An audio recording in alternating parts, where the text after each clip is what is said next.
ప్రభు నామనకు ఘనత కలుగును గాక. న్యాయాధిపతుల గ్రంథము 20వ అధ్యాయము 47వ వాక్యము మనం చదువుకుంటున్నాము. 600 మంది తిరిగి ఎడారిలోనున్న రిమ్మోను కొండకు పారిపోయి రిమ్మోను కొండ మీద 4 నెలలు నివసించిరి. దేవుని యొక్క వాక్యం మనం గమనించినప్పుడు న్యాయాధిపతుల గ్రంథంలో ఇశ్రాయేలు దేశంలో వారి పరిపాలన కాలంలో మరి ఒక యాజకునికి జరిగినటువంటి అన్యాయం గురించి వాళ్ళు దాని విషయంలో యుద్ధాలు చేస్తున్నట్టుగా మనం గమనిస్తున్నాం. మరి ఆ యాజకుని పిలిపించి ఏం జరిగింది మీకు అని అడిగినప్పుడు అతను ఏమన్నాడంటే, నేను యెహోవా సన్నిధిని వారి చేత చంపబడిన స్త్రీని గురించి ఆమె పెనిమిటి అయిన నేను లేవీయుడని ఉత్తరం ఇచ్చిన తర్వాత ఏమనగా ఇశ్రాయేలీలో జరిగిన ఈ చెడుతనమును గురించి ఆయన మాట్లాడింది ఏమనగా, బెన్యామీనీల గిబియాలో రాత్రి బస చేయుటకు నేను నా ఉపపత్నిని తీసుకొని గిబియాకు వచ్చి ఉండెను. గిబియా వారు నేనున్న ఇంటిని చుట్టుకొని నన్ను చాలుచుండగా వారు నా ఉపపత్నిని బలవంతం చేయగా ఆమె చనిపోయింది. వారు ఇశ్రాయేలీలో ఇంత దుష్కార్యము వెర్రి పని చేసిరని తెలుసుకొని నా ఉపపత్నిని పట్టుకొని ఆమెను ముక్కలుగా కోసి ఇశ్రాయేలీల స్వాస్థ్యం అంతటికి ఆ ముక్కలు పంపించింది. ఇదిగో ఇశ్రాయేలీలారా, ఇప్పుడు మీరందరూ ఇక్కడ కూడి ఉన్నారు, ఈ సంగతిని కూర్చి ఆలోచన చేసి చెప్పుడని చెప్పాను. అప్పుడు జనులందరూ ఏకీభవించి ఈ విషయమై చీట్లు వేసి గిబియోను వారి మీదకి యుద్ధమునకు పోటుకు సిద్ధపడిరి. ఇశ్రాయేలీలు వారు గిబియోను వారికి కబురు పంపించెను. ఏమని పంపించారంటే, ఈ చెడుతనం చేసిన వారెవరో వారిని బయటికి తీసుకురండి, వారిని చంపి ఈ పాపమునకు పగ తీర్చుకుందామని చెప్తే, ఈ దోషం పరిహరించబడుతుందని చెప్తే వారు ఎంత మాత్రమో వీరి మాట వినక వారు బెన్యామీలు ఇశ్రాయేలీలు వారి మీదకి యుద్ధమునకు గిబియాకు వచ్చిరి. వారు బహు పరాక్రమశాలులు కనుక విజయం వారిదేనని తలంచుకొని వారి యుద్ధమునకు వచ్చారు. అయితే దేవుని యొక్క వారు విచారణ చేయగా దేవుడు వారితో యుద్ధం చేయమనే చెప్పారు. చెప్పిన తర్వాత వారు ఇశ్రాయేలు దేశం అంతట్లో నుంచి ప్రజలందరినీ సమకూర్చుకొని వారు కూడా యుద్ధమునకు గిబియాకు వెళ్ళారు. అక్కడికి వెళ్ళిన తర్వాత మొదటి ఎవరు యుద్ధమునకు పోవాలని దేవుని ఎంత విచారణ చేశారు. దేవుడు యూదా గోత్రపు వారు మొదటి యుద్ధమునకు పోమని సెలవిచ్చారు. అలా మొదటి దినం యుద్ధం చేశారు. యుద్ధంలో వీరు పరాజితులయ్యారు.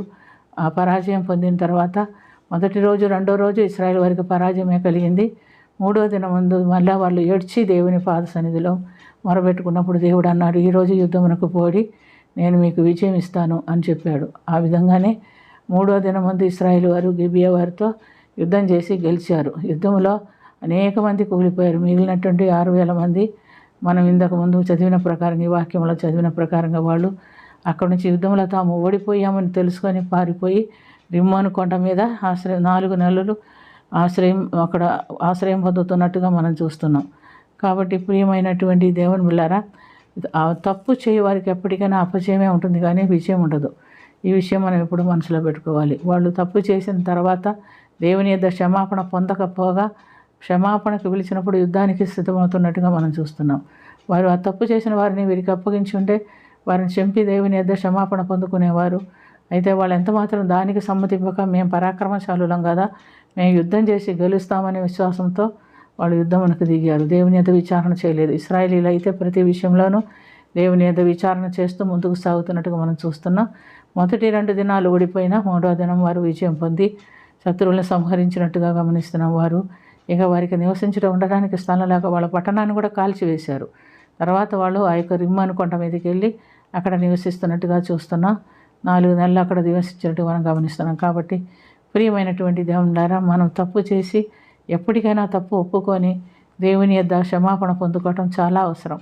అతిక్రమం దాచిపెట్టువాడు వర్ధిల్లడు, దాన్ని ఒప్పుకొని విడిచిపెట్టువాడు వర్ధిల్లును అని సామెతల గ్రంథం 28:13 మనం చూస్తున్నాం. కాబట్టి మనం మన జీవితంలో ఏ చిన్న తప్పైనా చేసిన తర్వాత మనం దాన్ని దేవుని యొద్ద ఒప్పుకొని విడిచిపెట్టే అలవాటు చేసుకోవాలి. ఆ చిన్న తప్పైనా మనం క్షమాపణ పొందవలసిందే. దేవుని సన్నిధిలో తప్పే కాబట్టి ఒప్పుకోవాల్సింది, క్షమాపణ పొందుకోవాల్సింది. లేదేలా దేవుని సన్నిధిలో నిలువ లేకుండా పారిపోయే వారంగా ఉంటామని ఈ వాక్యాన్ని బట్టి మనం తెలుసుకుంటున్నాం. కనుక ప్రార్థన చేసుకుందాం. ప్రేమ కలిగిన తండ్రి, కృప కలిగిన ప్రభా, ఇశ్రాయేలీలు బెన్యామీలు ఇశ్రాయేల్ ఎదుట బెన్యామీలు చాలా చిన్న గోత్రము, చిన్న జనం అయినప్పటికీ వాళ్ళు పరాక్రమశాలులు కనుక వారి యుద్ధానికి సిద్ధపడుతున్నట్టుగా మేము చూస్తున్నాం. అయినా ప్రభు వారు తప్పు చేసిన వారు కనుక నువ్వు వారికి విజయం ఇవ్వలేదు. వారు ఓడిపోయి ఆయన అరణ్యంలో ఉన్నటువంటి రిమ్మను కొండ మీద నివసిస్తున్నట్టుగా చూస్తున్నాం. మా జీవితంలో కూడా ప్రభు మేము ఎంతటి వారమైనా చిన్న తప్పు చేసినా నీ యొద్ద క్షమాపణ పొందుకున్నట్టుగా మాకు నేర్పించమని, నీ యొద్ద మేము తిరిగి జీవితం జీవించుటకు నీ కృప పొందినట్టుగా మమ్మల్ని వాడుకొనమని యేసుక్రీస్తు పుణ్యనామమున అది మిక్కిలి వినయంతో అడిగి వేడుకొనుచున్నాము తండ్రి. ఆమేన్.